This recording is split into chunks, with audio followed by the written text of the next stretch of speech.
But then one physicist told me, he said, Lee, if there were multiple universes like that, it would provide further evidence for a creator. I said, what do you mean? He said, Lee, if you go into my house, into my kitchen, you'll see a bread maker on my kitchen counter. I like to use this bread maker to make homemade bread. Now, he said, for edible bread, to get an edible loaf of bread, you need some things. You need a well-designed machine with the right circuitry, the right heating element, the right timer, and so forth. And you have to add the right ingredients in the right order and in the right proportions. And if you don't do it just right, you don't get an edible loaf of bread. You basically get a hockey puck. And then he looked at me and said, Lee, a universe is far more complicated than a loaf of bread.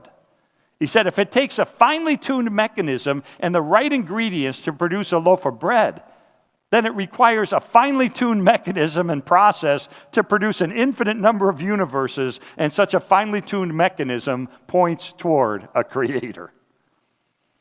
I like the words of the Oxford philosopher Richard Swinburne, who said this: to postulate a trillion other universes rather than one God in order to explain the orderliness of our universe seems the height of irrationality.